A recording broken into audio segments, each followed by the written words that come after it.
The lady journalist asked Jawaharlal Nehru, "Do you think that you let down Subhash Bose?" Bengal or Bengalis, how could they let go of their hero? The soil of India is going to be the last theatre of war in this part of the world. Friends, I do not know how many of us who are going to participate in the coming battles will survive to see India free.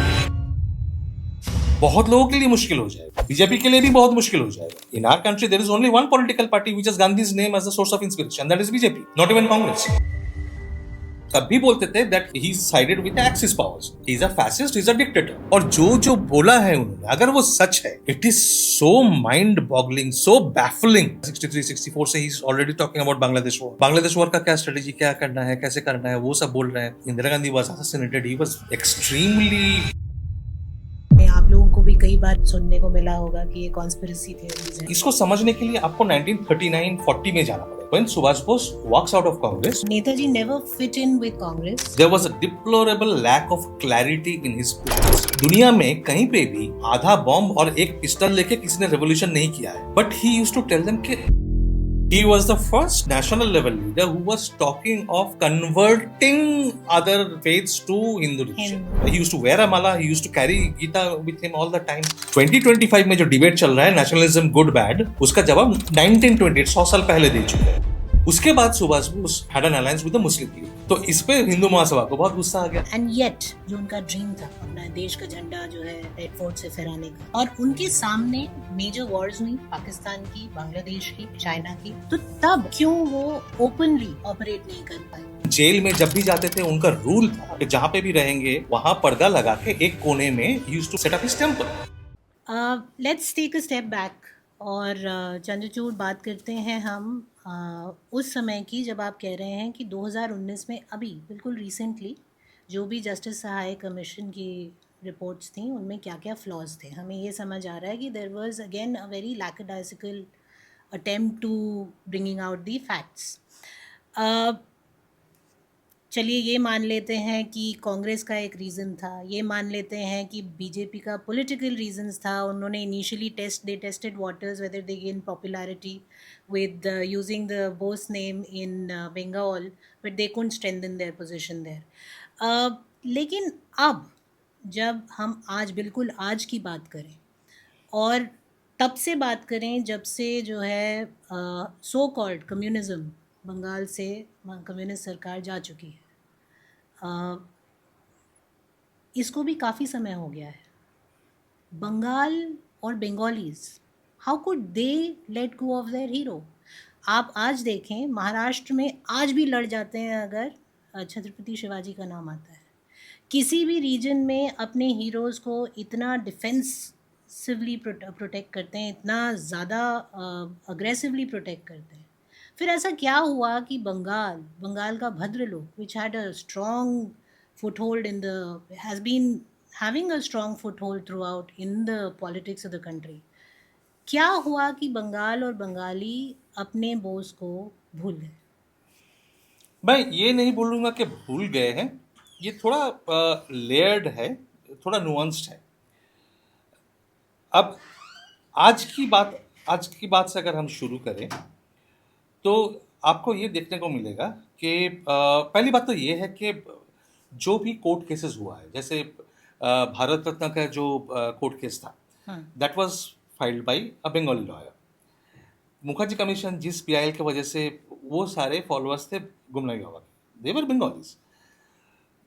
Forward block जो party था, it was primarily a Bengali party, and वो चलते रहे नेताजी के नाम पे, जबकि नेताजी का कोई लेना देना नहीं था. They were followers of communism rather than of Netaji. तो ऐसा नहीं कि नेताजी को नहीं मानते हैं, नेताजी को भूल गए. The society is divided into two strata broadly on this point. यहाँ इसको समझने के लिए आपको 1939-40 में जाना पड़ेगा. When Subhash Bose walks out of Congress, forms his Forward Bloc, और उनका ग्रिप बंगाल में इतना ज़्यादा था कि गांधीयन हाईकमांड कुछ कर नहीं पाए. दे वर टूथलेस, पावरलेस, कुछ नहीं कर पाए. 1000 कोशिश की, कुछ नहीं कर पाए. कम्युनिस्ट ने तोड़ने की 1000 कोशिश की, कुछ नहीं कर पाए, because it was dominated, ruled by Subhash Bose and Sharad Bose, the two Bose brothers. तो नेताजी जब चले गए देश छोड़ के जब चले गए तो वो तो जगह खाली हो गया।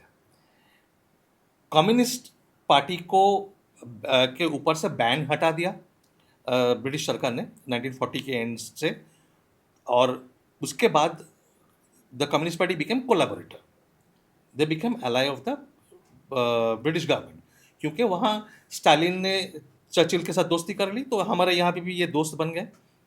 सो they became supporters of the British imperialism and they became total anti Subhash Bose. तो ब्रेन वॉशिंग वहाँ से शुरू हुआ, ये कम्युनिस्ट्स की तरफ से वहाँ से शुरू हुआ। They started calling him the Netaji the running dog of Japanese imperialism, he is a monster, ये वो सब कुछ बोलने लगे। And through all their propaganda machinery they started accusing Netaji and the INA। तो ग्राउंड लेवल पे कम्युनिस्ट पार्टी काफ़ी strong था, ऑर्गेनाइजेशन काफ़ी स्ट्रांग था, तो वो प्रोपेगेंडा तब से चल रहा है 1941 42 से, मैं बोलूँगा 42 से लगातार चल रहा है। एंड कांग्रेस की तरफ अगर आप देखेंगे, कांग्रेस जो हेल्पलेस बैठा था, जो गांधीयन विंग, इधर डाइकोटॉमी देखिए, वहाँ पर बाकी देश में Gandhian high command has captured all power structure of Congress. Bengal में हेल्पलेस है, टूथलेस है, but there are people in Bengal, Congress leaders in Bengal who are Gandhians who don't like Subhash Bose. तो जैसे ही सुभाष बोस निकलते हैं, this people come up, then Gandhian high command gets back their power in Bengal, और वही लोग after independence they form government, they run government for 47 से 67 तक नॉन स्टॉप गवर्नमेंट चलाते हैं, फिर 71 से 72 से 77 तक। तो 47 to 77 ये कांग्रेस का सरकार चलता है, which is Gandhian in morals, principle, spirit, outlook, politics, economics, everything. They don't have any place for Subhash Bose. Subhash Bose is a hero of the masses, तो इसलिए सलाम ठोकना पड़ता है बीच बीच में। तो 23 जनवरी को हम प्रोसेशंस निकालेंगे, माला चढ़ाएंगे। Otherwise how do you explain कि 1977 तक हमारे पार्लियामेंट में नेताजी का कोई पोर्ट्रेट नहीं था। ट्रू। गांधी जी जिंदा रहते उनका पोर्ट्रेट चढ़ गया पार्लियामेंट में, तो नेताजी का 30 साल लग गया वहाँ पे, और वो भी एक बंगाली की वजह से ही चढ़ा। समर गुहा जो जनता पार्टी के MP थे, अगर वो नहीं होते, वो लड़ाई नहीं करते, तो वो भी नहीं होता। मोरारजी भाई से लड़ाई करके वो उन्होंने करा। तो मोरारजी भाई was very strong pro Patel, pro Gandhi leader. He was not a fan of Subhash Bose, but क्योंकि उस टाइम पे कांग्रेस के साथ झगड़ा चलता था, तो उनको भी ये अपॉर्चुनिटी दिख गया, तो उन्होंने करा ये brain washing, communist brain washing और Congress brain washing, they become the two majority powers parties in Bengal, the opponents. तो इन्होंने जो पूरा स्ट्रक्चर कैप्चर कर लिया, ब्रेन वॉशिंग जो चलता आया, सुभाष बोस निकल गए दिमाग से, बट पूरा दिल से नहीं निकाल पाए। आज भी अगर आप देखेंगे, ऊपर वाले जो इंटेलेक्चुअल एलीट है, people who control mass media, people who control newspapers, magazines, people who organize theaters and art shows and everything, they are all Gandhians. अगर आप नीचे के स्टेटा में जाएंगे, nobody likes Gandhi ji. They are all fans of Subhash Bose, but they are powerless. तो उनको जो lead कर रहे हैं वो गांधीयंस है। तो ये डायकोटमी की वजह से जो चल रहा है, लोग भी थोड़ा सा वो ऐसा होता है कि बहुत लंबे टाइम तक जब चलता है ये conflict, people become numb and they become desensitized. तो आज भी अगर हम जैसे लोग जाते हैं, बात करते हैं, hundreds of people come to listen to us, to hear us talk. Of course. तो they sit for 3 hours, 4 hours, 5 hours. ऐसा नहीं कि इंटरेस्ट नहीं है, but they are powerless, they don't know how to organise themselves into a unified voice to demand justice. तो political parties नहीं करेंगे, क्योंकि पॉलिटिकल पार्टीज, जैसे मैंने बोला कि the moment you bring the truth of Netaji's disappearance mystery, that whole Gandhian superstructure, the narrative, the fantasy, it will crumble. और बहुत लोग नंगे हो जाएंगे, बहुत लोगों के लिए मुश्किल हो जाएगा, बीजेपी के लिए भी बहुत मुश्किल हो जाएगा। I'm sure. श्यामा प्रसाद मुखर्जी ने जब जनसंघ बनाया था, उन्होंने गांधीयन सोशलिज्म नहीं डाला था कॉन्स्टिट्यूशन में। In our country, there is only one political party which has Gandhi's name as the source of inspiration, that is BJP, not even Congress. अच्छा? Congress doesn't have Gandhi's name in their constitution. Only BJP has. Oh, so then तो communist it's party का Lenin है, marks है, और BJP का गांधी है, कांग्रेस का कोई नहीं है. this is the funniest insight I've come this across. Is this is how our politics works. तो Hmm. 80 में जब वाजपेयी जी और आडवाणी जी ने जब ये सब बनाए मिलके, जनता पार्टी जब बनाए, तो गांधीयन सोशलिज्म तो वाजपेयी जी ने इंट्रोड्यूस किया ना. Hmm. Hmm. On the teeth of opposition True. He forced it through. True. तो आप, वो तो गांधीयन पार्टी बन गए बीजेपी, तब से शुरू से ही बीजेपी गांधीयन पार्टी है. और अब तो कॉन्टेस्ट ये है कि कौन ज्यादा गांधीयन है, गांधी किसका ज्यादा है, तुम्हारा है या मेरा है. तो लड़ाई तो उस बात पे है ना जी, दोनों ही गांधीयन है.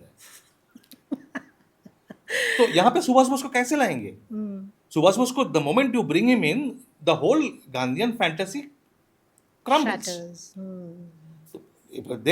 तो चाहते हुए भी नहीं कर पाएंगे. So it needs a lot of work. We have been trying to build that groundwork. We have been trying to sensitize people. ये 20 साल से ही काम कर रहे हैं. So when Netaji was, when Subhash Bose was elected Congress president first time, 1938, he had a plan that he will construct a grand building dedicated to the nation on behalf of the Congress. तो उनका नाम उन्होंने सोचा महाजाति सदन. Hmm. I mean, the building for the great nation, Mahajati सदन. तो कोलकाता में वो लैंड मिला, ही एक्वायर्ड लैंड एंड ऑल, पैसे इकट्ठा किया, पीपल कंट्रीब्यूटेड एंड ऑल. तो उसका फाउंडेशन लेने के टाइम पे रविंद्रनाथ टैगोर आए, and there was a huge function, and Tagore by that time was hardcore supporter of Subhash Bose. Acha. And he's talked in favor of Subhash Bose. He explained how Bengal is situated in the context of the national struggle and everything. So, beautiful literature is available on that. अब उसको complete नहीं कर पाए Subhash Bose Okay. Before he left the country. 38 में ही इसका foundation laying हो गया था, and and he left in 41, तो नहीं कर पाए. इसका फाउंडेशन, इसका इनॉग्रेशन हुआ आई थिंक अराउंड 1949 या 59, उस टाइम पे. I don't remember the exact year, but that's besides the point. The point is that it was inaugurated by the chief minister, then chief minister doctor Bidhan Chandra Roy. Acha. तो doctor Bidhan Chandra Roy inaugurated the Mahajati Sadan, and बहुत बड़ा function हुआ, ये हुआ, eulogies were spoken, such a great leader and Netaji and everything and all. अब लोग का public memory बहुत शॉर्ट होता है. या तो लोगों को पता नहीं था, या लोग भूल गए थे कि the one person who stopped the construction of Mahajati Sadan when Netaji was trying to build it was doctor Bidhan Chandra Roy. Oh. So he created legal problems, legal issues. He raised objections through the Kolkata Corporation. उन्होंने पूरा वो रोक दिया. And then when he became chief minister, he inaugurated and sang eulogies for Netaji. That's how politics works. Politics works. True. Communists जो गाली देते रहे नेताजी को जिंदगी भर, पूरे हिस्ट्री में, the moment they realized that by abusing Netaji they will not be able to make inroads into people's mind, they revised their stand. They said our evaluation was wrong. He was a great revolutionary, a great person. तो publicly ये सब बोल दिया. So ये सब revision stand हो गया. That is what they highlight, that we changed our opinion about him. We were wrong at that time, but they were not wrong at that time, and they have not changed, they have not revised their position, because तब बोलते थे कि monster है, बहुत खराब आदमी है. आप बोलते हैं कि बहुत अच्छा आदमी था, रेवोल्यूशनरी था, बट आइडियोलॉजिकल जो अंडरलाइनिंग है, अंडरपिनिंग जो है, दैट इज द सेम. तब भी बोलते थे that he sided with the Axis powers, he is a fascist, he is a dictator. आज फैसिस्ट डिक्टेटर नहीं बोलते हैं, बट वो बोलते हैं that he went with the Axis powers. That was a wrong decision, so we can not accept him. He was not a true proper revolutionary. तो ये अब बोलते हैं he was a great man, but comma within brackets he was wrong. But Chandrachud ji, that brings me to the next question. Ki ideologically, Netaji never fit in with Congress. He didn't fit in with the communists. And now that, you know, He did not fit in with the Hindu Mahasabha either. correct, he did not fit in with the right And wing, that is so the to reason say. why I named the biography Inconvenient Nationalist. That's exactly why I laid stress on that fact. As to then, what was the ideology that Netaji had which did not go down well with Congress? पहले उससे शुरू करते हैं कि कौन सी ideological differences थे जो कांग्रेस के साथ नहीं जेल कर रहे थे, फिर हम कम्युनिस्ट और फिर हिंदू महासभा में जाएंगे. So first thing about Congress का आइडियोलॉजी तो ऐसा कोई नहीं था, because Congress was not a party. Congress was a platform, an organisation जिसमें सारे लोग आते थे. तो कांग्रेस सोशलिस्ट पार्टी भी उसमें था, कम्युनिस्ट पार्टी भी उसमें था, हिंदू महासभा के लीडर्स भी उसी में थे. तो Congress was a platform. But जैसे आगे बढ़ते गए कांग्रेस जैसे मतलब अपने आप को ऑर्गेनाइज किया, it was controlled by the Gandhian high command through Sardar Patel. Sardar Patel was the organisation man. तो पूरे सारे प्रोविंसेस में जहाँ पे भी कुछ भी हो रहा है, it was overseen by Sardar Patel under Gandhi ji's instruction. And ideological अगर कोई स्पोक्स पर्सन था तो that was Jawaharlal Nehru.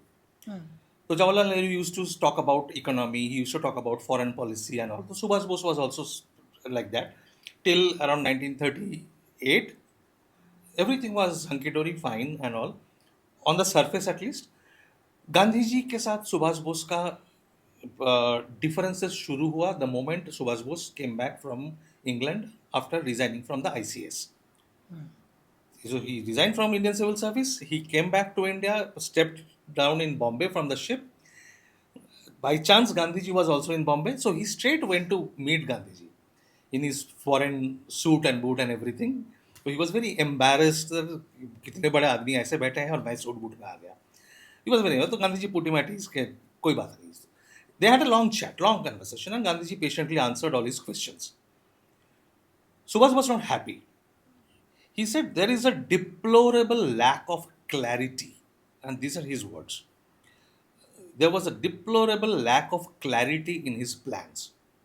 Either he has no idea how he is going to win Swaraj, or he is not telling the full story. Basically, he questioned the integrity. Yes, not integrity, but he said he's not prepared. Gandhiji is not prepared with a full plan. ये half baked plan लेके कुछ आगे बढ़ रहे हैं. He has the goal. He doesn't know how to reach there. He doesn't have clarity to reach there. तो ये था. इंटीग्रिटी लेकर कभी भी सवाल नहीं किया. अच्छा. Never. Not Gandhiji. He was deeply respectful of Gandhiji's personality and his activities as a leader. वो था. He was very respectful. कोई शक नहीं है उसमें. He was not in agreement with Gandhi's methodology. Okay. This fetish of non-violence. Non-violent तो वो भी थे. जैसे हमारे टेक्स्ट बुक्स में या पॉपुलर डिस्कोर्स में बना दिया गया है कि Netaji was violent, Gandhi was non violent. ऐसा बिल्कुल नहीं था. Subhash Bose was a man of mass organisation. he spent most of his energies building organizations, creating organizations, student, youth, labor. So he was constantly building organizations with revolutionaries, underground networks, सब कुछ कर रहे थे. It was, but his goal was कि जब तैयार हो जाएंगे, we need to build our organizations in a way that at one call, all of them will stand up, rise with arms. Otherwise, we cannot drive out the British. हमारे गाना गाने से, भजन गाने से ब्रिटिश नहीं जाने वाले हैं. तो we need to pick up arms. वो तो है. That's the end goal. पर he criticized the revolutionaries also. He said कि you are wasting your energy. दुनिया में कहीं पे भी आधा बॉम्ब और एक पिस्टल लेके किसी ने रेवोल्यूशन नहीं किया है, तो तुम लोगों को मार रहे हो. He was emotionally very attached to them, to the revolutionaries.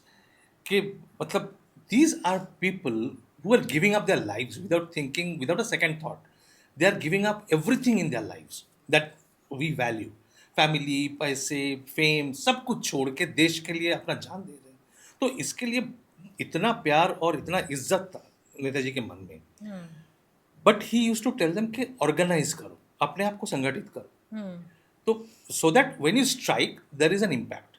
सिर्फ स्ट्रे असैसिनेशन, इसको मार दिया उसको मार दिया, ऐसे करके ज़्यादा दूर नहीं जा पाओगे और ज़्यादा दिन ये टिक भी नहीं पाएगा, because they will strike back. तो ये गांधी जी के साथ बेसिक फिलोसॉफिकल डिफरेंस था।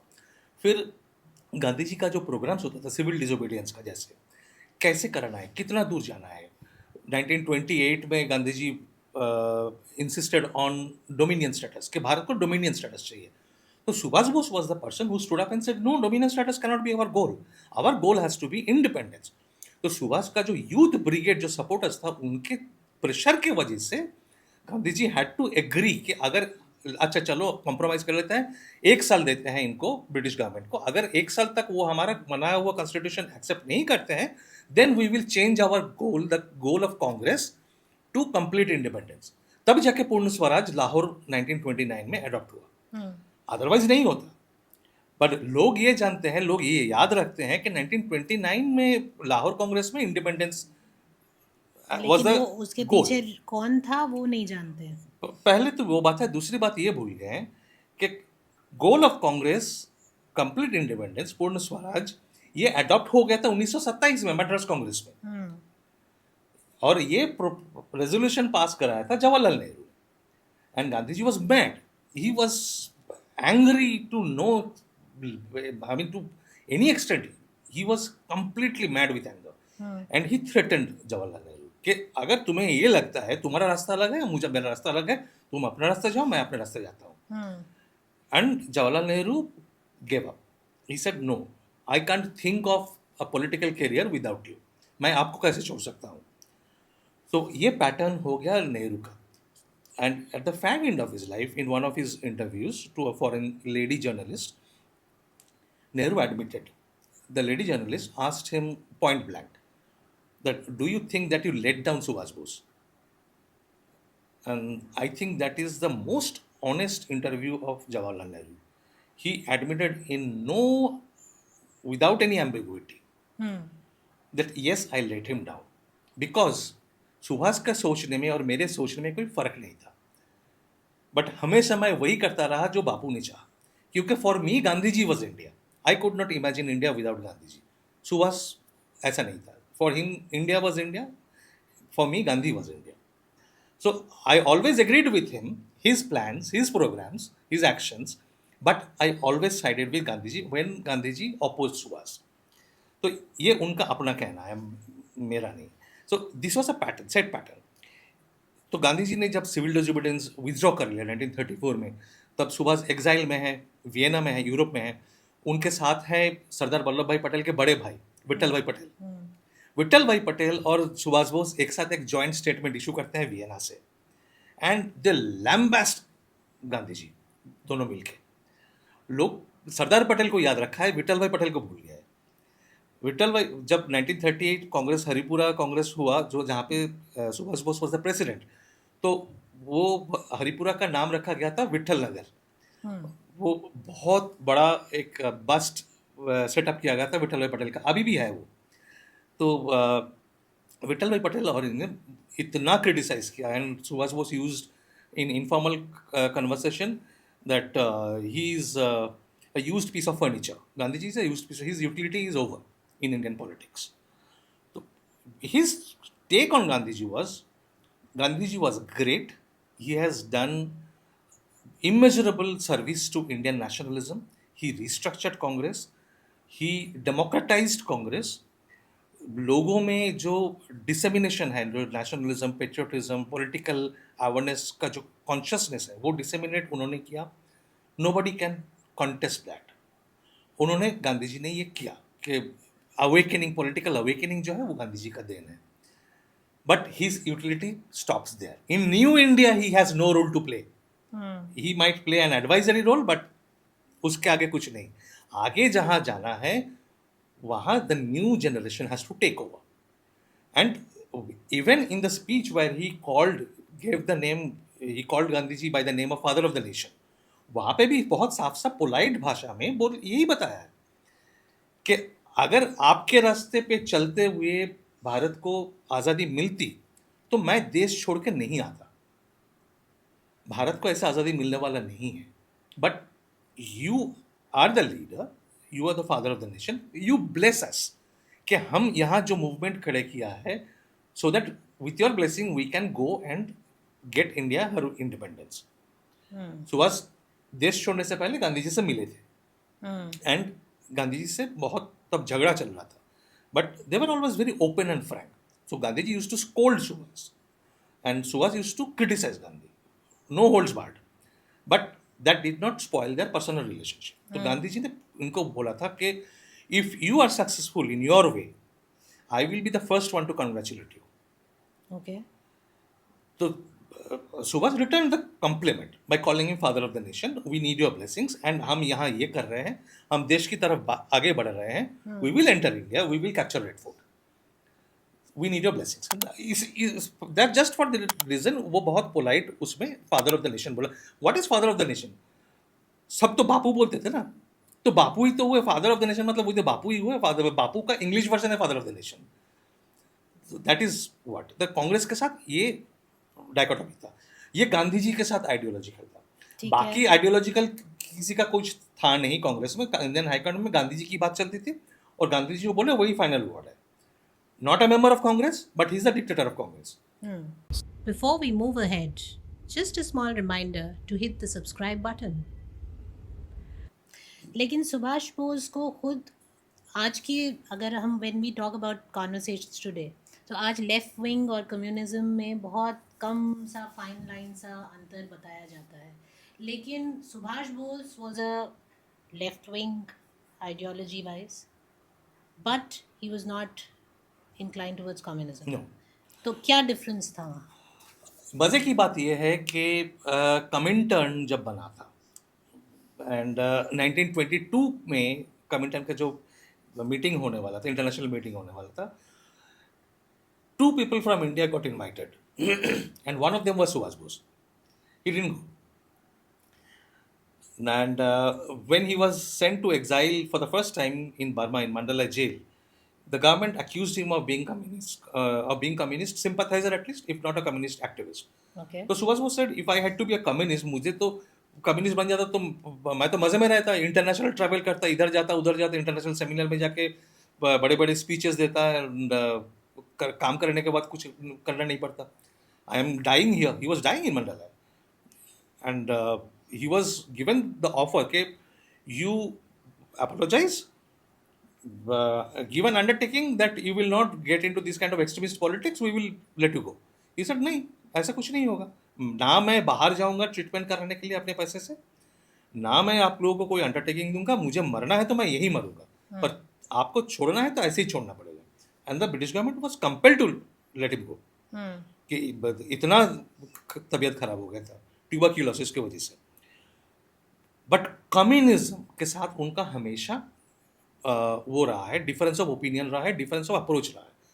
Because he said communism socialism जो है, पहले तो ये समझना पड़ेगा कि सुभाष चंद्र बोस का लेफ्ट विंग पॉलिटिक्स जो है, when you call him a left wing politician, it's only in terms of economic left wing, Okay. not cultural left wing. In fact, in some ways, he was quite right wing that way when it came He to. was the first national level leader who was talking of converting other faiths to Hindu religion. Hindu. Is it Hindu missionaries जाके जब Christians कर सकते हैं, जब Muslims कर So he सकते was हैं, the first one to talk about घर वापसी. घर वापसी, yes, not only घर वापसी, no, not घर वापसी. हाँ. He said हमारे मिशनरीज को पहले तो अफ्रीका जाने दो. अच्छा. अफ्रीका में जाके ये सारे क्रिश्चियन मिशनरीज जाके बैठे हैं, they are turning them into Christians. Why can't our Hindu missionaries do that? Let them go Wow. Out and convert those people. Let us get people of other faith into our fold. So this He had is such when a he strong was. beliefs in Hinduism. तो and आप आज का left wing कौन सा politician है ये बात करेंगे तो ये तो फैसिस्ट आरएसएस हिंदुत्ववादी बोल देंगे तभी के तभी. He used to always carry Mala, he used to wear a mala, he used to carry Gita with him all the time. Jail में जब भी जाते थे उनका रूल था कि जहाँ पे भी रहेंगे वहाँ पर्दा लगा के एक कोने में he used to set up his temple, वहीं पे साधना चलता था और वहाँ पे किसी का एंट्री अलाउड नहीं है. और जिन्होंने देखा है साधना के बाद उनका क्या हाल होता था वो लिख के गए हैं कि किस तरह का देखा है, वो लोग देख के डर जाते थे. कौन सा कम्युनिस्ट मार्क्सिस्ट नेता है जो ये सब करेंगे? बीफ खाते हैं आजकल, चौरा में खड़े होके बीफ खाते हैं to prove that they are leftist. Subhash Chandra Bose was of a different character. His take was democracy, socialism. These are all to be found in our own tradition, legacy, history, in our own political structure. हमें invent करने की जरूरत नहीं. We don't have to learn leftism, socialism from Russia. It Which is is now becoming a part of conversations today when people have so started he said this questioning. in the first time he articulated this in detail Such a foresight. 1928 in the Maharashtra youth conference में, which he was presiding. He was just 31 years old. And तो वहीं पे उन्होंने आजकल दूसरा जो conversation चल रहा है उसका जवाब तब दिया था. ये 2025 में जो डिबेट चल रहा है नेशनलिज्म गुड बैड, उसका जवाब 1928 100 साल पहले दे चुके हैं कि भारत का जो नेशनलिज्म है वो है सत्यम शिवम सुंदरम. We get the best out of everything. हम सिर्फ जो अच्छा है उसको लेते हैं. हमारा नेशनलिज्म मतलब ये नहीं कि हम तुमसे अच्छा है तुम हमारे दुश्मन हो, ये नहीं. We take the best elements of our history, tradition, legacy we learn from outside world. That is our nationalism. Wow. तो कौन सा लेफ्टिस्ट ये बोलते हैं? So cultural leftism, no. He was economic. And at that point of time, any sensible person had to be economically a leftist. What is economical leftism? Socialism, communism, जो भी बोले, it's redistribution of wealth. Bharat का हालत क्या था उस time पे? It was an extremely impoverished country. लोगों के पास खाना नहीं है, एजुकेशन नहीं है, हेल्थ इंफ्रास्ट्रक्चर नहीं है, फिजिकल इंफ्रास्ट्रक्चर नहीं है, नेशनल सिक्योरिटी तो कोई छोड़ दीजिए, बहुत दूर की बात है. तो if you don't use the state to redistribute wealth, उनको एक सर्टेन लेवल ऑफ इनकम पे लेके जब तक नहीं आएंगे तब तक आप कैसे चलेंगे? मतलब एक्सट्रीम जो डिफरेंस है इनकम लेवल का, you cannot sustain a country like that. So you have to talk about socialism. Everybody was a socialist at that time. मजे की बात है, लोग क्यों क्रिटिसाइज करते हैं सोशलिज्म को? हमारे रिप्रेजेंटेशन ऑफ पीपल्स एक्ट में by law every political party has to be socialist. पहले लॉ चेंज करिए अपने देश का, फिर आप क्रिटिसाइज करिए. हमें कैपिटलिज्म पसंद है बोल अगर रहे हैं तो आप लॉ चेंज करिए पहले. You cannot write encode your statute with socialism and then say we prefer capitalism. ऐसा नहीं हो सकता. ये डबल स्पीक हर जगह पे आ रहे हैं. So the thing is that अगर आप उनका हरिपुरा प्रेसिडेंशियल स्पीच देखेंगे, it's a huge speech and he covers every aspect of India's reconstruction. He is not talking only about winning independence. He is talking post independence India का क्या development कैसे किया जाएगा करना चाहिए. So he is talking about education. He is talking about agriculture. He is talking about farmers' economic status. Debt कितना है, agricultural productivity का क्या क्राइसिस चल रहा है, नेशनल सिक्योरिटी को कैसे रिस्ट्रक्चर किया जाएगा, साइंस एंड टेक्नोलॉजी को कैसे यूज किया जाएगा. So he is in 1938 he is giving a speech which we are still discussing. True. तो ये जो विजन था कि he was looking ahead 50 years ahead of him at least. पर जो आप बता रहे हैं उससे अब ये सामने आ रहा है कि आज के परिवेश में तो उन्हें, जैसे आपने खुद ही बोला, हिंदुत्व लीडर, संघी, ये सब बोला जाता, लेकिन उस समय में हिंदू महासभा के साथ भी उनका डाइकोटमी, उनका डाइवर्जन. हिंदू महासभा के साथ जो डाइकोटमी था वो थोड़ा अलग किस्म का था. मैं ये बता रहा हूँ. उससे पहले मैं ये बता दूँ कि वो कितने बड़े हिंदुत्ववादी आज अगर बोलते तो वो कट्टर हिंदुत्ववादी बन जाते. जेल में बैठ के अपने भाभी को चिट्ठी में लिख रहे हैं कि प्लीज़ मेक श्योर कि हमारे घर में बच्चे सारे महाभारत और रामायण संस्कृत में पढ़े सीखे, क्योंकि जितना मेरा उम्र बढ़ रहा है I am getting more and more convinced कि that is the true heritage that we have. वो भारत का हेरिटेज वो है, रामायण और महाभारत. इनको सीखना चाहिए. ये अगर बोल दे आज कोई, हिम्मत है किसी लेफ्टिस्ट लीडर में खड़े होकर बोल दे? नहीं है.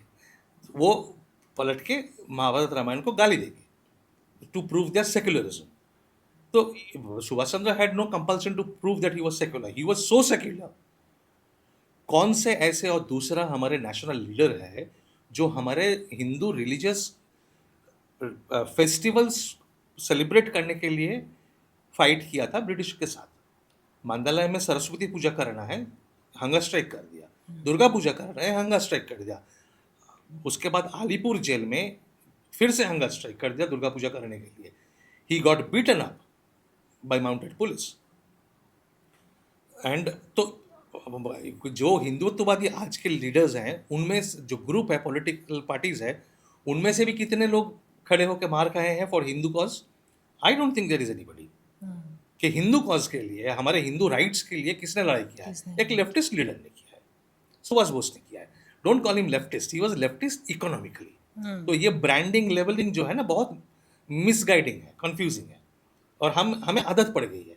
और सुभाष हम बोस तो बोस लेफ्टिस्ट थे, जैसी पर्सनालिटी को शायद उस कंपार्टमेंटलाइज नहीं कर सकते इन बिल्कुल नहीं चीज़ों कर में। सकते। ही was a nationalist, he was a nationalist. पर फिर अब बताइए, हिंदू महासभा के साथ हिंदू क्या? महासभा के साथ ही हैड नो प्रॉब्लम। हम्म, अब इसका एक्सप्लेनेशन ही गेव 1940 में, जब कोलकाता कॉरपोरेशन इलेक्शन का टाइम आया 1940 के मार्च में, हम्म, he was out of Congress, so he was looking for alliance partners. The first alliance he made was with Hindu Mahasabha. ये Forward Bloc और हिंदू महासभा का अलायंस हुआ कि we will fight the corporation elections together. अगर हिंदू महासभा के against बहुत उनको problem था तो ये अलायंस नहीं करते। श्यामा प्रसाद मुखर्जी के साथ अलायंस हुआ। हम्म, अब कैंडिडेट के चॉइस के ऊपर because of internal politics alliance टूट गया, अच्छा, तो नहीं हो पाया। Not because of ideological reason, but because of political arrangement कि कौन कैंडिडेट रहेगा, किसको हटाया जाएगा। 6 कैंडिडेट डिसाइड करना है, 3 यहाँ से 3 वहाँ से, तो कौन होगा? तो एक दूसरे को, I mean one party had problem with some candidate, another party had problem with this candidate, तो इस पे टूट गया। They couldn't reach an agreement.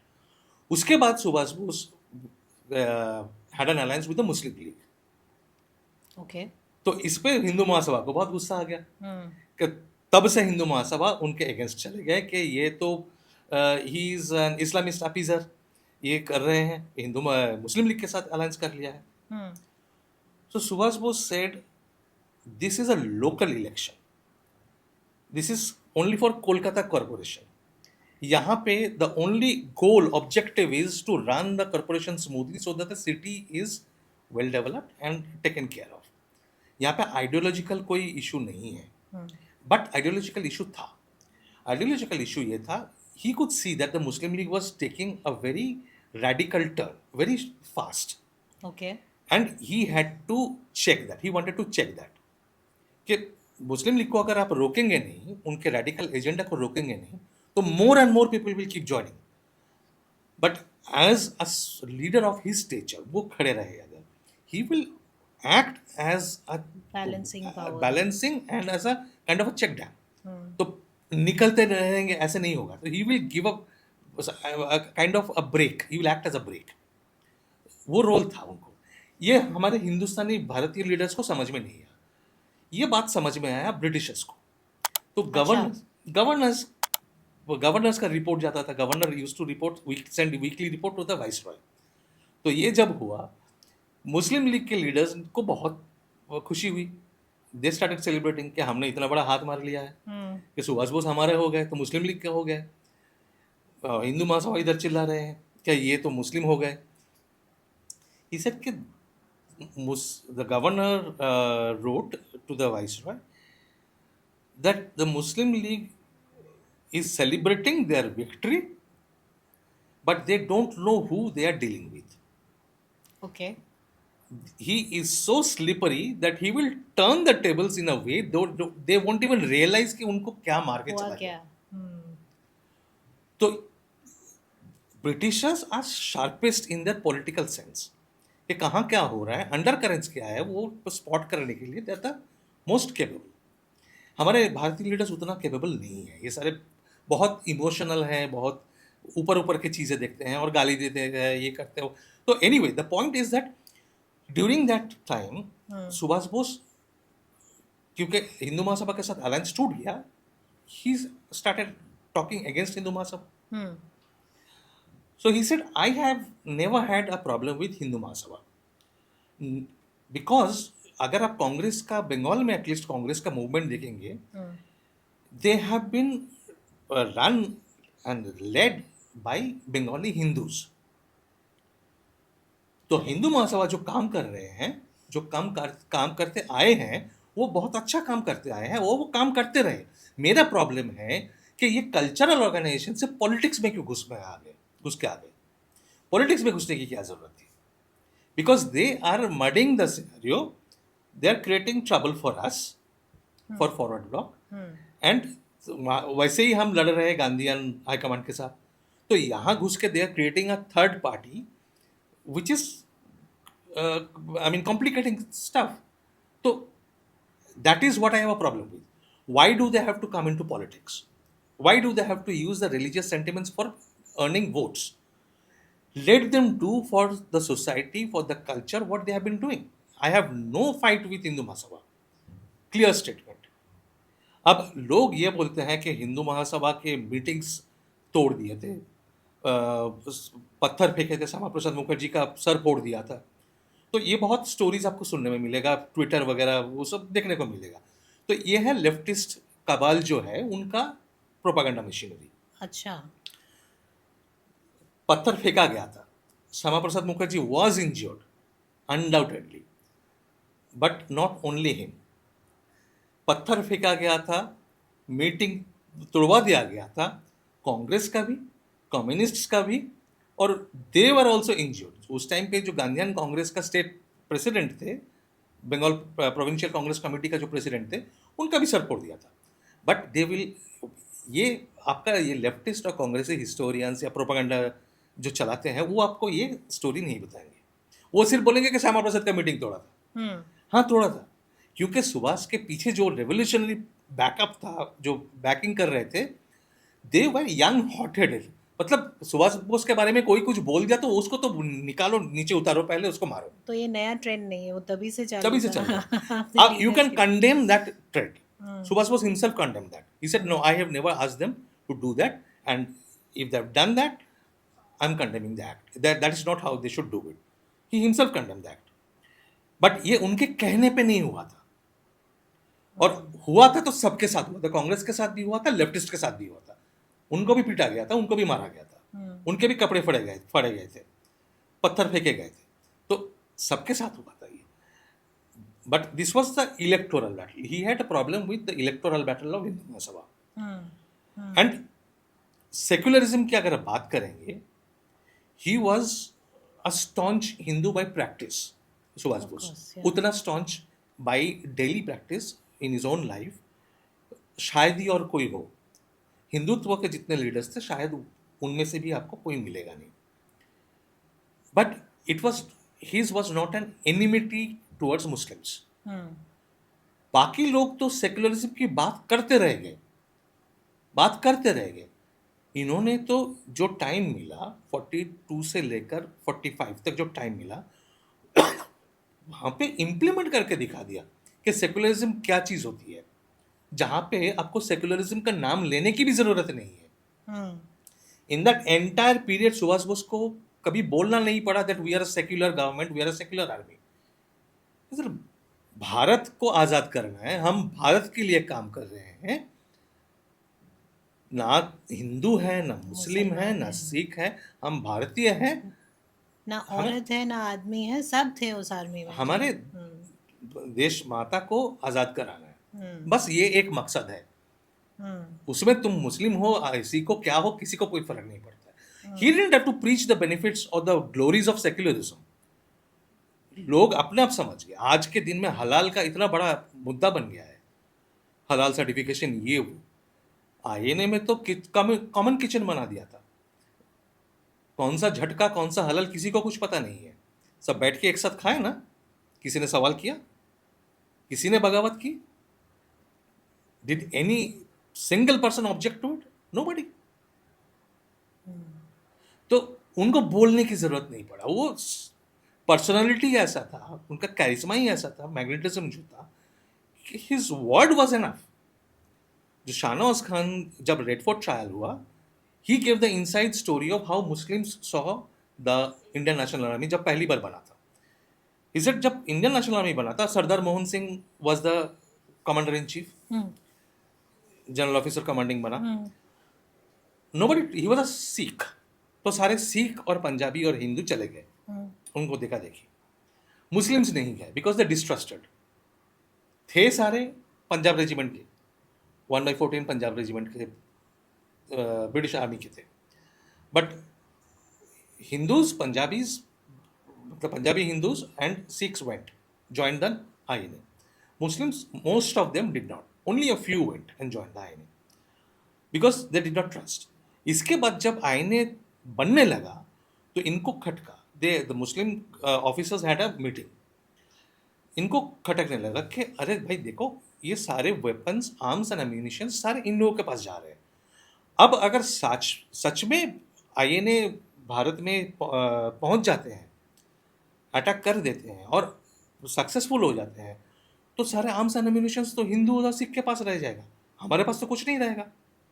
अच्छा, तो चलो हम भी ज्वाइन करेंगे. तो तब धीरे धीरे धीरे धीरे मुस्लिम्स स्टार्टेड ज्वाइनिंग. उसके बाद फर्स्ट आईएनए बंद हो गया, वो टूट गया मोहन सिंह और रासबिहारी बोस के झगड़े में. फिर नेताजी आए. तो शाहनवाज खान ने ये खड़े होकर रेड फोर्ट में बताया कि जब नेताजी आए तब हमें पता चला कि नेशनलिज्म क्या होता है, पेट्रियटिज्म क्या होता है.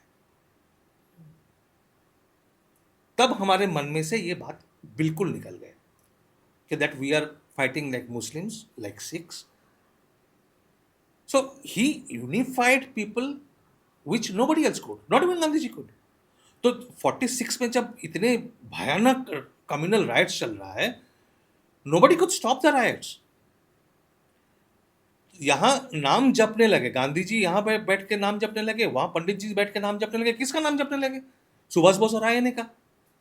और जैसे ही पार्टीशन हो गया, खत्म हो गया, आज़ादी आ गई, पावर हाथ में आ गया, सब सुभाष बोस को भूल गए.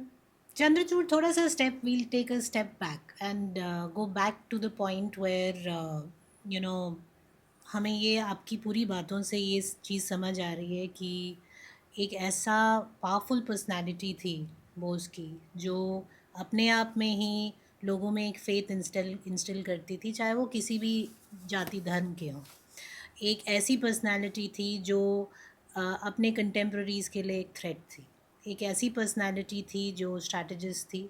एक ऐसी पर्सनालिटी थी जो ना सिर्फ भारत में पर देश विदेश से जो है अपनी स्ट्रैटेजीज़ फ्रक्टिफाई कर सकती थी, उसे मतलब यूनिफाई करके उसका कुछ रिज़ल्ट निकालने के लिए सक्षम थी. एंड येट जो उनका ड्रीम था of entering India and capturing and अपना देश का झंडा जो है रेड फोर्ट से फहराने का, वो नहीं हो पाया.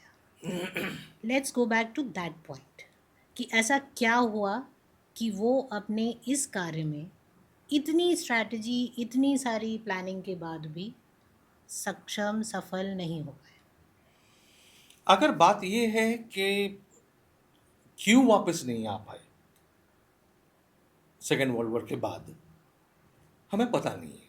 हमें इतना तो पता है कि ही वेंट टुवर्ड्स रशिया, और रशिया में शायद पहुंच भी गए थे, पर उसका कोई हमें ठोस एविडेंस नहीं मिला है कि क्या चल रहा था वहाँ पे. सर्कमस्टेंशियल एविडेंस सारे यहीं पे आ रहे हैं, इंटेलिजेंस रिपोर्ट से आ रहे हैं, जो जितने लोगों से हमने बात की है, पॉलिटिशियन से, पुराने ज़माने की पॉलिटिशियन से, डिप्लोमेट से, ये तो हमें पता चल रहा है साफ साफ कि वो रशिया पहुँच गए थे. अब क्या एग्जैक्टली क्या हुआ, क्यों टाइम पे नहीं आ पाए, वो हमें पता नहीं है. शायद ऐसे सिचुएशन में फंस गए कि आज़ादी से पहले छूट नहीं पाए वहाँ से. ठीक है. और जब आज़ादी मिल गई तब वापस आने के लायक सिचुएशन रहा नहीं पब्लिकली वापस आने का. ठीक है. Because then the whole system became his enemy. वो पार्ट हम समझे कि उससे पहले, अब आप जैसे आप बता रहे हैं कि शायद तब वो कुछ ऐसी स्थिति में फंस गए कि वो उस समय नहीं आ पाए, प्री इंडिपेंडेंस. पोस्ट इंडिपेंडेंस क्योंकि उनके एडवर्सरीज ने ऑफिस गेन कर लिया, तो obviously they insured that he was kept out. But he eventually did land in India. और उनके सामने मेजर वॉर्स हुई, पाकिस्तान की, बांग्लादेश की, चाइना की, उनके सामने मैसेकर हुआ बंगाल में, तब, और अब मैं इस सवाल पे आऊँगी कि इस सवाल के जवाब जो मैंने पूछा है उसका उत्तर देते हुए बताइए कि वो कब तक ज़िंदा थे, क्योंकि अगर वो इतने समय तक ज़िंदा थे तो तब लेटर स्टेजेस में इतनी मेजर डायर सिचुएशंस में भी क्यों वो ओपनली ऑपरेट नहीं कर पाए। आप ये तो बता रहे हैं कि वो इंदिरा गांधी से भी टच में थे, वो और भी आई एम श्योर नेताओं से टच में रहे होंगे, वो डिफेंस स्ट्रैटेजिस्ट से टच में रहे होंगे obviously, because they were very familiar ways in which the army operated. लेकिन फिर भी ऐसा क्या रहा कि वो ओपनली इस चीज़ को पब्लिक में आके इसमें नहीं दो वो तीन कर चीजें पाए। हैं, मतलब इसका कोई एक कारण नहीं है, काफी सारे कारण हैं, हम्म। काफी सारे वजह हैं कि बाहर खुल के क्यों नहीं आए हम्म। और देश के पॉलिटिक्स में पार्टिसिपेट क्यों नहीं किया। हम्म। सबसे पहला कारण तो ये था कि जब नेताजी आज़ाद हिंद फौज का मूवमेंट चला रहे थे तब बर्मा के जो प्राइम मिनिस्टर थे उनका नाम था बामॉन। बामॉन बाद में अपने ऑटोबायोग्राफी लिखा, तो वहाँ पे नेताजी के ऊपर एक अलग चैप्टर है। वहाँ पे बामॉन मेंशन करते हैं कि towards the end of the war Netaji just wanted to leave everything and go to the Himalayas and live the life of a sadhu. जो एसेटिक। बचपन में उनका सपना था कि सब छोड़ के संन्यास ले लेंगे। तो वो कहते थे कि मेरा तो मकसद है भारत को आज़ादी दिलाना। भारत अगर आज़ाद हो गए तो मेरा काम खत्म। उसके आगे बस मुझे हिमालय में जाके संन्यास लेना है, मुझे साधना करना है। I have to take up spiritualism and I have to follow my calling. वो मेरा कॉलिंग है, एक्चुअल कॉलिंग वो है। यहाँ चीफ मिनिस्टर बनना, प्राइम मिनिस्टर बनना, डिफेंस मिनिस्टर बनना बहुत छोटी बात है। तो ये एक तो मन में हमेशा था, और जहां तक हमें पता चला है ही टूक प्रॉपर संन्यास, अच्छा। प्रॉपर संन्यास लिया था, दीक्षा लेकर। दीक्षा लेके संन्यास लिया था। उनका नाम हम सब था। तो he according to his own hand written letters he was a Dashnami sampradaya sanyasi. अच्छा। तो ये तो था एक। तो अब संन्यास ले लिया है तो बाकी सारी चीज़ें तो बहुत छोटी बात है। दूसरी वो है कि इंडियन पॉलिटिक्स के बारे में उनका जो सोच था, बहुत छोटा सा सेंटेंस था, दैट इंडियन पॉलिटिक्स स्टिंक्स। इसे हमारे पास सिर्फ पॉलिटिशियन है India, it is our misfortune कि हमारे पास कोई स्टेट्समैन नहीं है, सिर्फ पॉलिटिशियंस है। Indian politics stinks. और ये हमें कैसे पता चलता है? ये उनका लिखा हुआ, हाथ में लिखा हुआ, ये जो गुमनामी बाबा जो नाम का जो शख्स है, मतलब बाद में 85 के बाद में जब उनके बारे में पता चला तब लोकल मीडिया, लोकल प्रेस ने उनको नाम दिया गुमनामी बाबा। ये उनका नाम नहीं था। जो उनसे बात करते थे या जो उनके बारे में सुने थे, उन कई सारे नाम थे। तो कोई पर्दे वाला बाबा बोलता था, कोई कुछ और बोलता था, बट जो उनसे बात करते थे उनको भगवान भगवान करके एड्रेस करते थे। तो भगवान, भगवान जी ऐसे बात करते थे। तो उनका वो नाम रहेगा, भगवान जी। We prefer that name. It's a much more respectful name than Gumnami Baba. Gumnami Baba is, I mean, a convenient term for press, for media, but it lacks that respect. तो भगवान जी का जो ये कहना था उनका, तो he used to write a lot of letters, he used to write documents and everything. तो वो बहुत सारी चीज़ें मिले थे राम भवन से 85 उनके देहांत के बाद बहुत सारी चीज़ें मिले थे, हज़ारों पन्ने। तो और उनके पास जो जाते थे, जो पुराने रेवोल्यूशनरी एसोसिएट्स जो जाते थे, वो भी अपना नोट्स लेते थे, जर्नल्स लिखते थे, जैसे मैंने आपको बताया। तो वो सारे बहुत सारे जर्नल्स हमारे हाथ में लगे हैं, उन लोगों ने हमें दिया है। हमने चिट्ठियाँ कई सारे मिले हैं डिफरेंट सोर्सेज से। बहुत सारे लोग बाद में बात करना शुरू किया क्योंकि डरते थे बात करने से। वो माहौल ऐसा था पॉलिटिकल के, उस टाइम पे लोग खुल के बात करना मुनासिब नहीं समझते थे। तो बहुत सारे सोर्सेज से हमने इकट्ठा किया है इंफॉर्मेशन धीरे धीरे, इसीलिए 20 साल लगे हैं। तो तो उनका ये कहना था, ये सारी चीज़ें कहना था कि इंडियन पॉलिटिक्स स्टिंक्स।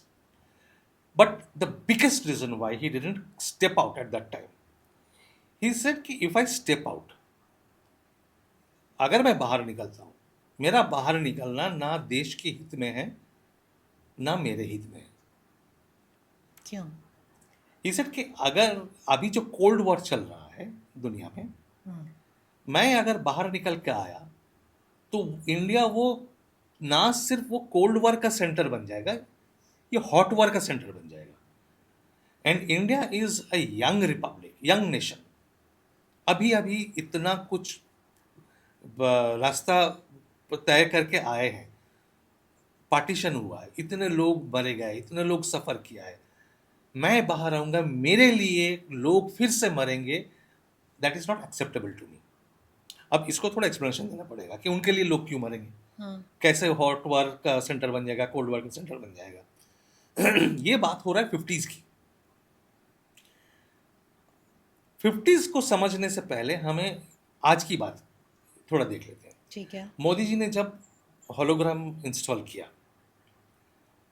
फिर बाद में प्रॉपर स्टैचू इनॉग्रेट किया, रिएक्शन क्या था देश में, बाहर New York Times, Newsweek, British journals, कि India is recognising a fascist sympathiser. वो टैग जो लगा हुआ है, वो टैग जो अलाइड पावर्स थी, यूएस और यूके, कभी हटने नहीं दिया। और हमारे ब्राउन साहिब्स जो हमारे देश में दुकान चलाता आ रहा है, उनके लिए भी कन्वीनियंट था। वो भी कभी कोशिश नहीं की, कभी सोचा भी नहीं, क्योंकि उनके लिए तो कन्वीनियंट है ना, उनको गांधी का दुकान चलाना है। ये बोस को कोई फैसिस्ट बोल रहा है, कुछ भी बोल रहा है, क्या फर्क पड़ता है। तो ये डिबेट क्या हुआ, हमारे ब्राउन साहिब जर्नलिस्ट क्या बोलने लगे कि उनका अकेले का स्टैचू क्यों लगेगा, रोटेट करते हैं, हमारे देश में क्या रेवोल्यूशनरीज फ्रीडम फाइटर्स की कमी है, एक एक दिन एक एक का लगाओ। I mean, that's the kind of people we have in our country who rule our intelligentsia, who shape public opinion. ये एक है। उससे कुछ दिन पहले, कुछ साल पहले एक्चुअली 2019 में ऐसा हुआ कि एक यूएस आई थिंक डेमोक्रेट थे या रिपब्लिकन थे, पता नहीं, कांग्रेस के, यूएस कांग्रेस के एक मेंबर प्रेस कॉन्फ्रेंस कर रहे थे, तो उनका जो एसोसिएट था, ही वाज अ बंगाली गाय, और वो प्रेस कॉन्फ्रेंस में, प्रेस ब्रीफिंग में, ही वोर अ टी शर्ट, और टी शर्ट में नेताजी का फोटो था।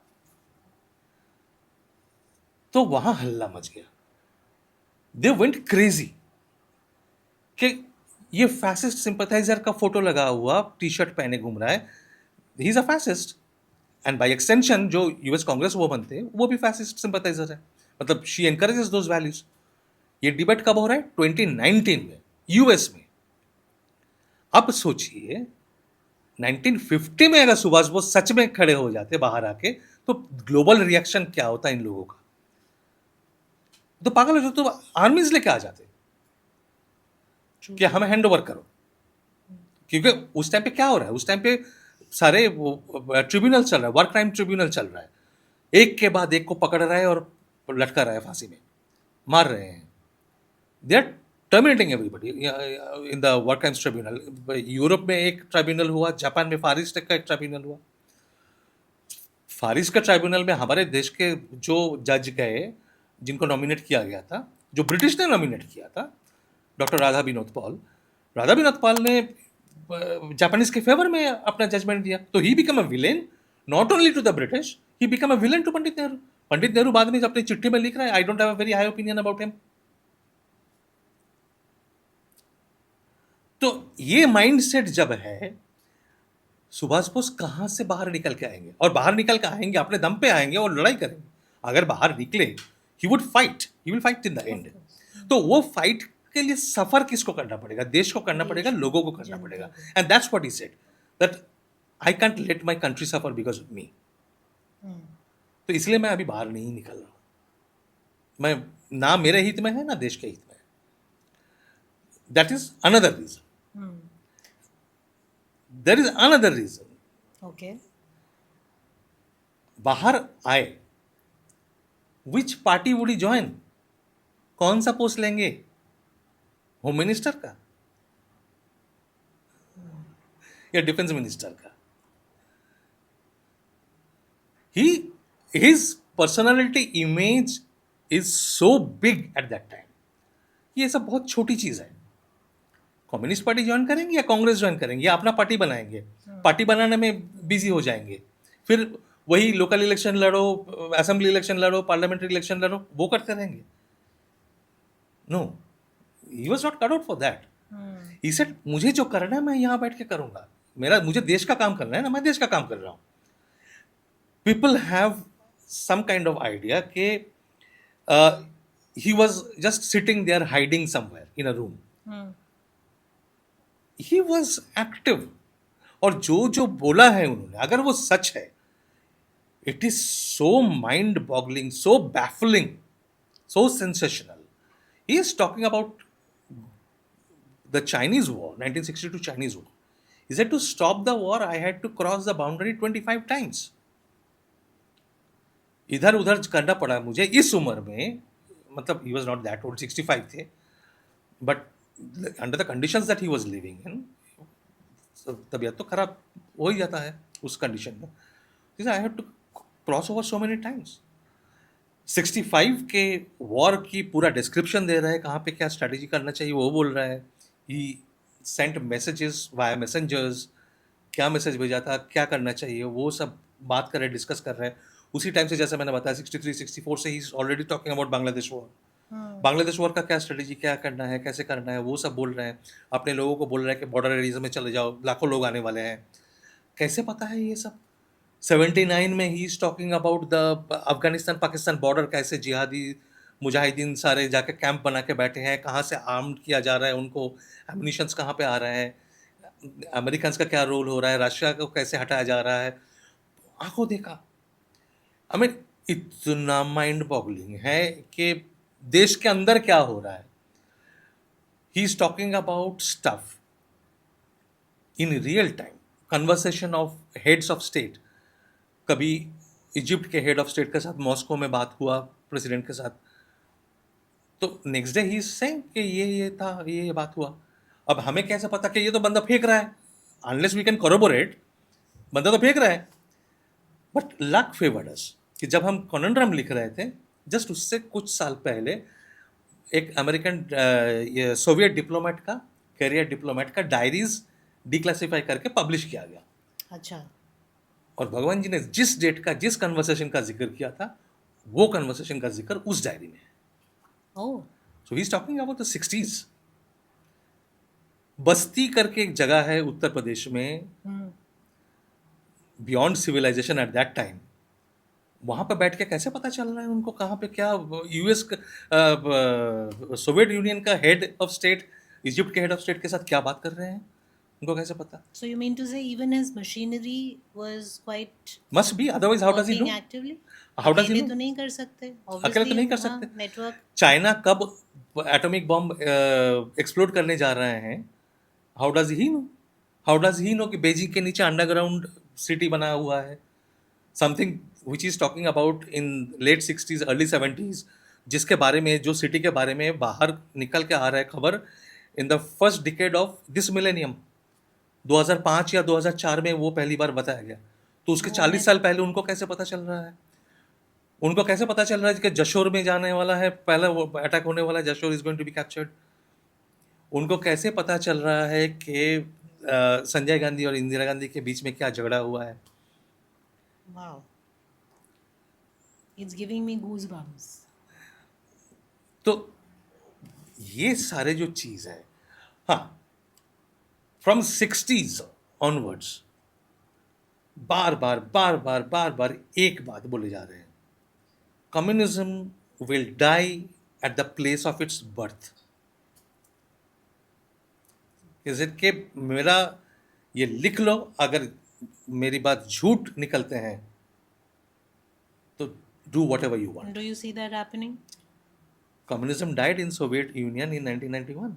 हाँ, but other that's countries what are happened. still 30 years वो होने के 30 साल पहले बोल चुके हैं. नहीं, but other countries it's still communism तो कहाँ है, मतलब कम्युनिज्म एज सच और कहाँ है, which is a communist state except North Korea, और वो भी कैरिकेचर कम्युनिज्म है. अच्छा. तो how does a man know कि वियतनाम में यूएस आर्मी को डिमोबिलाइज किया जा रहा है, मतलब नॉन फंक्शनल किया जा रहा है with the help of high quality drugs? He is talking about in 1972-73। Wow. So जो it was a बात उसके well 20, networked machinery he had in place even till the time of his death, I not only believe. networked, he claims he never used to talk in first person कि मैंने ये बोला. He used to say like this body, your dead man, मृत भूत बोलते थे अपने आप को, तो योर एस, तो that's how he used to address himself. So he would never talk in first person कि मैंने ये किया, मैं वहाँ गया, ऐसे नहीं. Your man went there, your dead man went there, your S went there, ये शरीर वहाँ था. तो that's how he used to talk. पूरा ही सेज के पता है ये जो हुआ था ना, इसमें तुम्हारे डेड मैन का भी थोड़ा हाथ था. अच्छा. He is talking, he is giving a dissertation on the torture methods of the Russians and the Chinese, a proper dissertation, एक लेक्चर पूरा कि रशियंस कैसे, उनका टॉर्चर करने का फिलोसॉफी क्या है, मेथड्स क्या है, and how is it different from the Chinese method and Chinese philosophy. Proper well read erudite एक लेक्चर. कौन बाबा ऐसे बोलते हैं?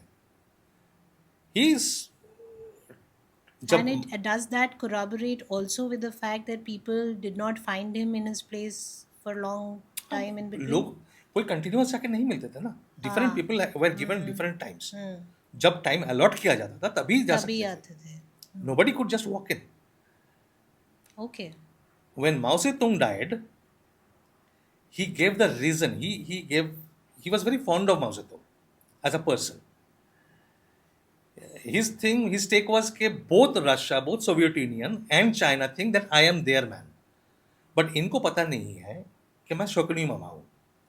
मैं इनको लड़ा रहा हूँ बीच में ताकि इनका जो एम्बिशन है भारत के लिए वो कभी सक्सेसफुल ना हो. But he was genuinely fond of Mao. तो उनके लिए जो एनालिसिस उन्होंने किया था, political strategy, how China's communism is mixed with nationalism and all. And the biggest thing, how Mao died, उनका डिजीज क्या था, क्योंकि that was a state secret, किसी को पता नहीं था. बहुत बाद निकल के आया है.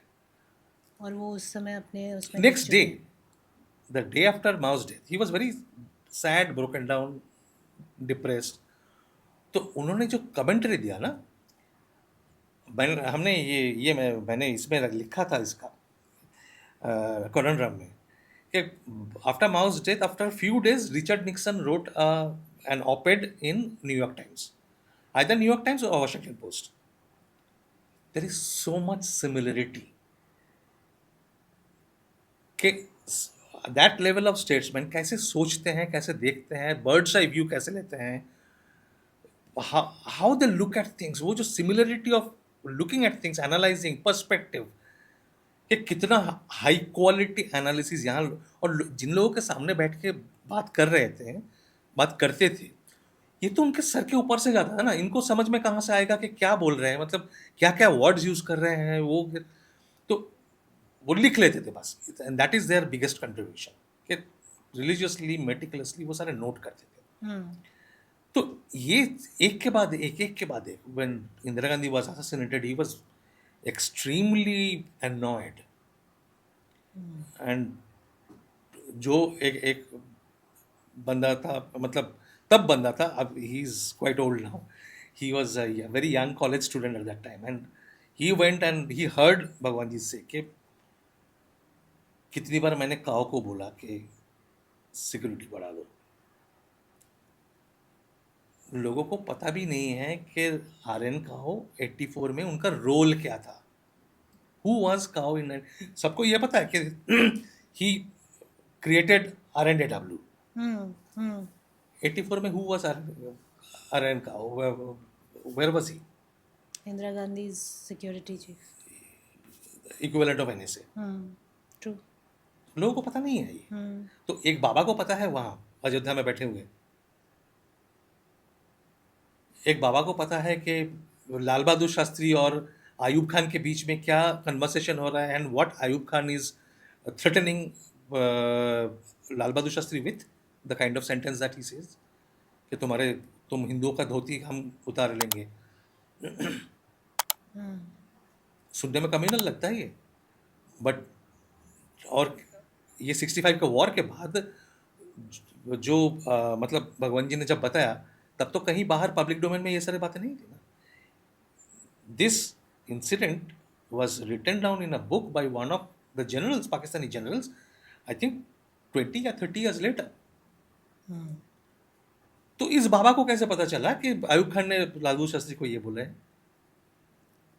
और लाल बहादुर शास्त्री ने क्या जवाब दिया है, जिसके वजह से बाद में Ayub Khan had to apologise and ask for forgiveness literally. तो ये बाबा को कैसे पता चल रहा है? बाबा का नेटवर्क क्या है कि रशिया में क्या हो रहा है वो भी पता चल रहा है, यहाँ तशकंद में क्या हो रहा है वो भी पता चल रहा है। एंड ही सेड कि मैंने बहुत बार मैसेज भिजवाया था कि don't go to Tashkent, Tashkent.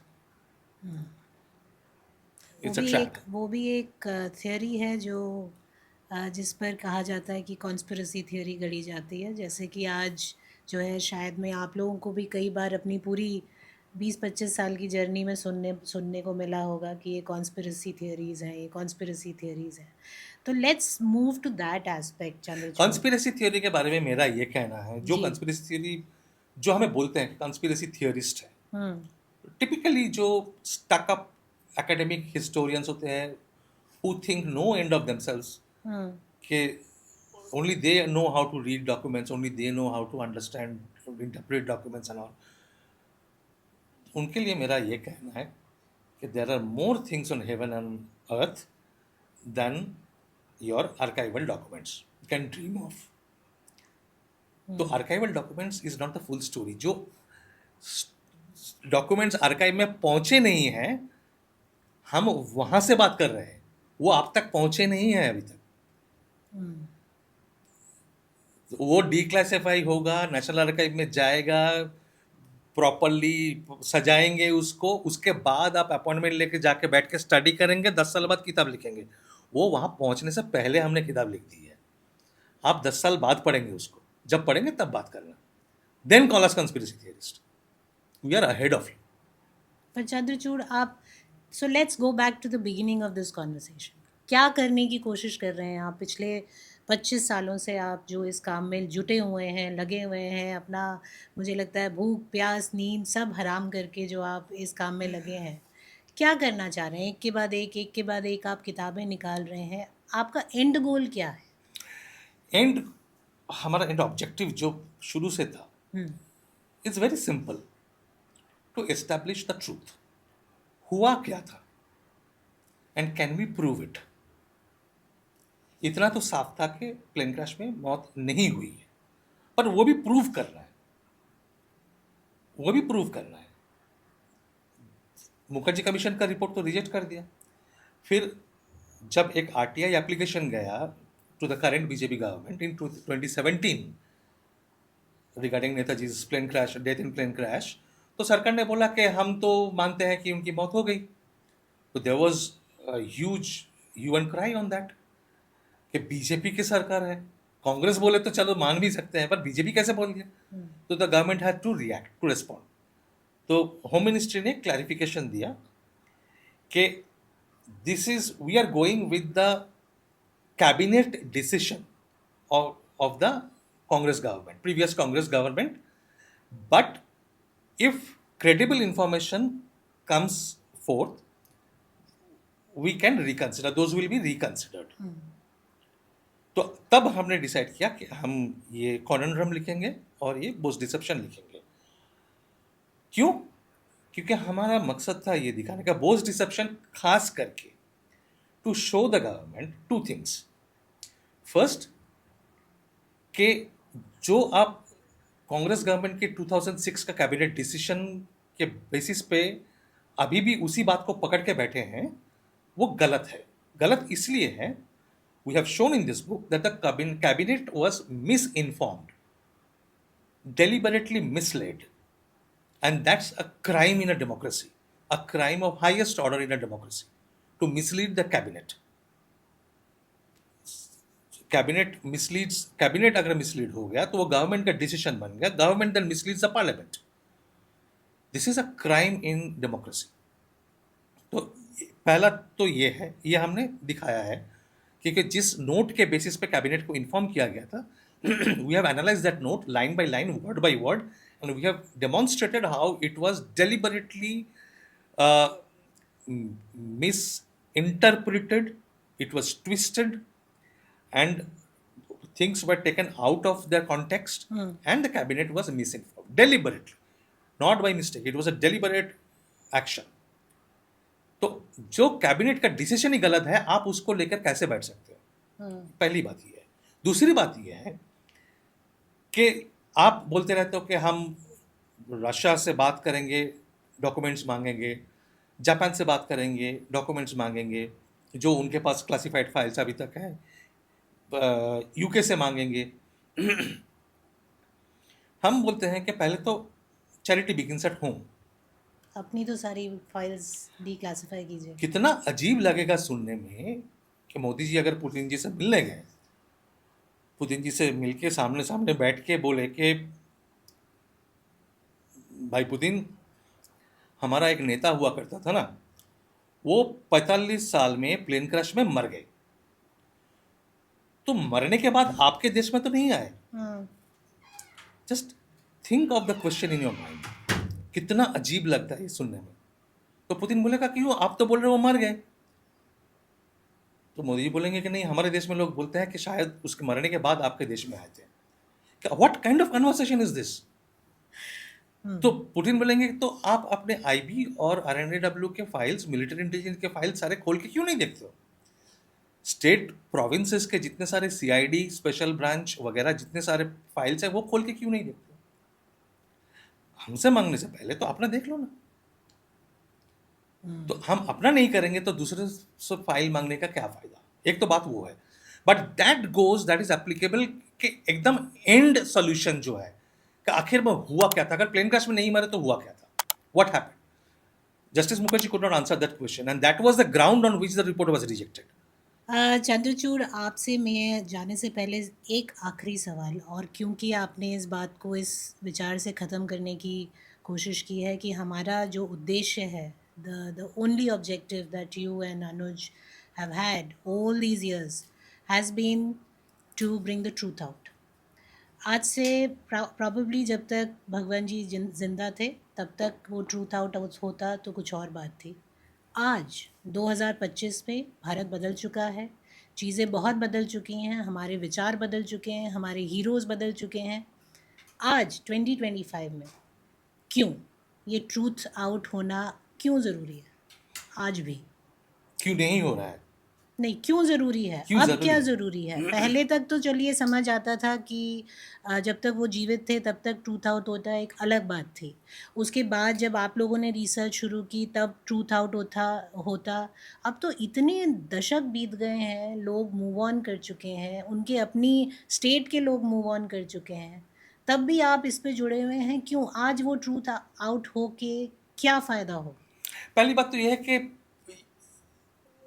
ये सही नहीं है कि पीपल हैव मूव्ड ऑन. अगर मूव ऑन कर गए होते तो हमारे पीछे इतना सपोर्ट नहीं मिलता, लोगों में इतना जोश नहीं होता. अभी भी पर्टिकुलरली यंग जनरेशन में, जो बूढ़े हो गए हैं उनमें शायद जोश भी खत्म हो गया है, बट द यंग जनरेशन जहाँ पे भी हम जाते हैं, देश भर में जाते हैं, in the premier institutions, educational institutions of excellence, लोग 4-4 घंटे बैठ के सुनते हैं. यंग स्टूडेंट्स पब्लिक लेक्चर्स करते हैं, हम लोग सुनते हैं. तो लोग ऐसा नहीं कि मूव ऑन हो गए, लोगों में अभी भी उतना ही इंटरेस्ट है, and they want to know the truth. ये है, it exists, be it Bengal, be it outside Bengal, it exist. Bengal के बाहर ज़्यादा वोसिफरस है, लोग डिमांड करते हैं, चिल्लाते हैं, गाली देते हैं. थोड़ा फ्री है बंगाल, थोड़ा कल्चर्ड है तो गाली नहीं दे पाता है शायद. तो वो थोड़ा कम्युनिस्ट और कांग्रेस का ब्रेन वॉशिंग का भी इफेक्ट है, तो ज़्यादा नहीं बोल पाते, पर है तो ज़रूर, क्योंकि हमारा सपोर्ट वैसा है. We know, we work with people. हमारा एब्स्ट्रैक्ट कोई कैंपेन नहीं है, वी वर्क विथ पीपल.